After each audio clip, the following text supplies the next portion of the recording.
এ পর্যায়ে অভিব্যক্তি, আবেগ এবং অনুভূতি ব্যক্ত করে বক্তব্য রাখবেন আমাদের বিদায়ী মেহমান, আমাদের সকলেরই মাথার তাজ, আমাদের ওস্তাজুল আসাতিজা মাওলানা আনোয়ারুল্লাহ সাহেব, সাবেক উপাধ্যক্ষ মীর আহমদপুর ফাজিল ডিগ্রি মাদ্রাসা।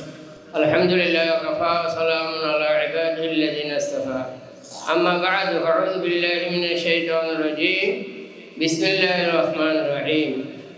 قال الله تعالى في كلامه العزيز وفرقانه الحميد تعاونوا على البر والتقوى ولا تعاونوا على الإثم والعدوان صدق الله العظيم। আলহামদুলিল্লাহ, আল্লাহ লাখো কোটি শুকরিয়া। মিরামুদুর ফাজিল সানাতক মাদ্রাসা এলামনাই অ্যাসোসিয়েশন কর্তৃক আয়োজিত ঈদ পুনর্মিলনী ও বিদায় সংবর্ধনা অনুষ্ঠানের সম্মানিত সভাপতি, প্রধান মেহমান এবং প্রধান আলোচক সহ এই অ্যাসোসিয়েশনের যত সদস্যবিন্দু সকল পর্যায়ের প্রতি আমার আন্তরিক অভিবাদন, ঈদ মুবারক।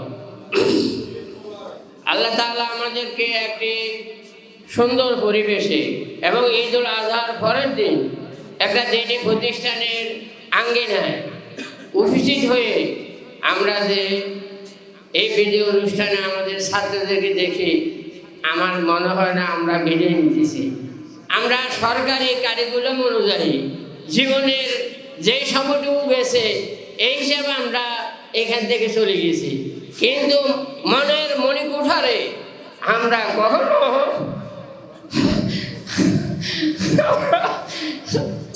আমার ছাত্রদের থেকে আমরা বিদায় নিতে পারি না।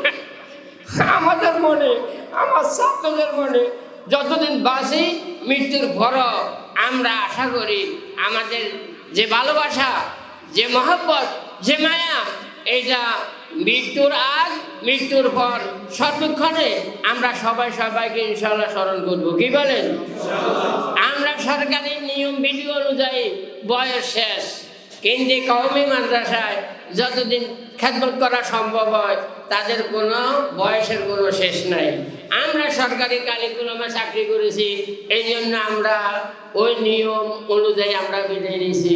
আশা করি আমার ছাত্ররা এবং আমার আপন ছেলে থেকেও আমার কাছে আদরণীয়, কারণ সরকার আমাদেরকে যে বেতনটা দেয় আমার পরিবারের কারণে দেয় না, আমার ছেলের কারণে দেয় না, আমার ছাত্রর কারণে আমার বেতন দেয়, আমার প্রতিষ্ঠানের কারণে আমাকে কি দেয়, বেতন দিয়েছি।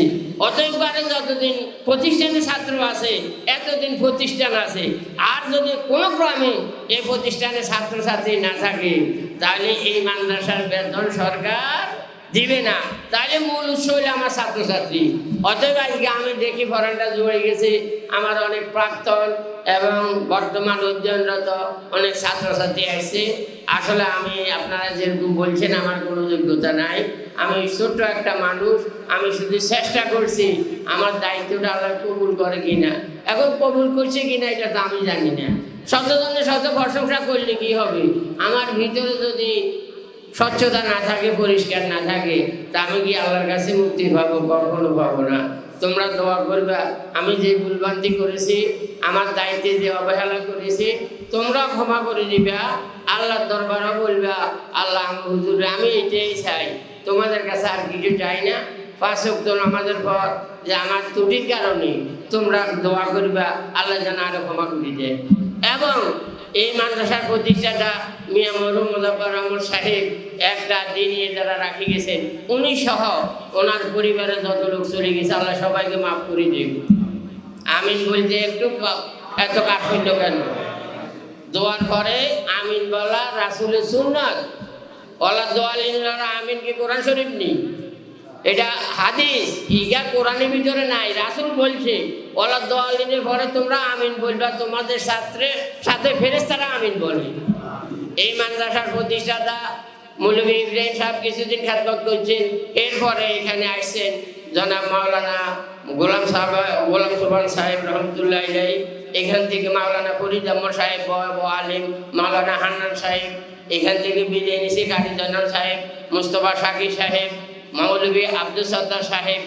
আমার জীবনে ওনারা এখান থেকে বিদায় নিছে। আল্লাহ সকলের রূপ পরে আমাদের এই সবগুলা পৌঁছাইয়া দেন, সকলের কবরকে জান্নাতুল মিন্দিয়াতুল জান্নাহ বানাইয়া দেন। আমার আসার পরে আমার জানা মতো 15-16টা আমার ছাত্র এই আশেপাশের বিদায় নিছে, আল্লাহ তাদের কবরকে জান্নাতুল মিন্দিয়াতুল জান্নাহ বানাইয়া দেন। এবং আমাদের যত ছাত্র যেখানে পুলিশ থেকে শুরু করি, পুলিশ থেকে শুরু আর্মি সব ডিফার্টে আমাদের লোক আছে, আলহামদুলিল্লাহ বলো।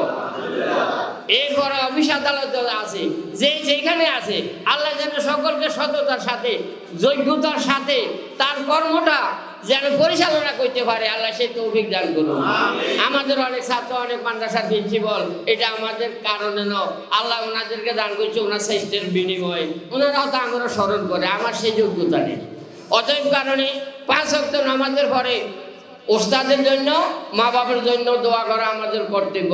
আমি এতটুকু চাই, অন্তপক্ষে 5 ওয়াক্ত নামাজের পরে একটু দোয়া করবা, প্রথম মা বাপের লাইন, পরে ওস্তাদের লাইন, যেন যদি বাঁচে থাকে আল্লাহ যেন সুস্থ রাখে। আর যখন দুনিয়া থেকে যাব, যখন আমরা ইমানের সাথে যাইতে পারি, এই 2টা দোয়া চাই।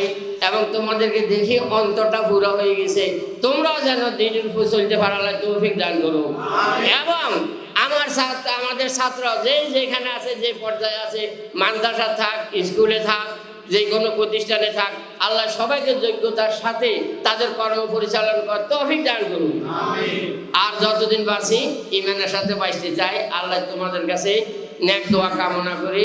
আমার সংগীত বক্তব্য আমি এখানে শেষ করছি।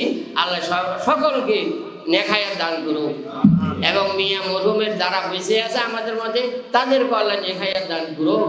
কারণ ওনার কারণে এই প্রতিষ্ঠানে আমরা চাকরি করছি। ওনার মধ্যে এত জায়গা কোনো মাদ্রাসাতে আমি এই নোয়াখালীর মধ্যে দেখি না। যত মাদ্রাসা গেছি মাঠ নাই, ঘর করার জায়গা নাই, কিন্তু এত বিশাল স্কুল সহ এরকম একটা সুন্দর মাদ্রাসা, মাঠ, পরিবেশ তুমি নোয়াখালীর মধ্যে আমার মনে হয় খুব কমে আছে। তাইলে এতটুকু জায়গা দিয়ে ওনার নিয়ত ভালো আছিল। ওনার পরিবার পরিজন যারা 1900 চলে গেছে, আল্লাহ তাদেরকে কবুল করো। যারা জীবিত আছে তাদেরকে আমাদের সকলকে নেখায়াত দান করো। আমাদের সকলের যত সমস্যা আছে আল্লাহ তুমি সমাধান করিয়ে দিও। আমাদেরকে তোমার গোলাম, তোমার হাবিবের উম্মত হিসাবে কবুল মঞ্জুর করিয়ে নিও। আমিন। সাদাকাল্লাহুল আযীম।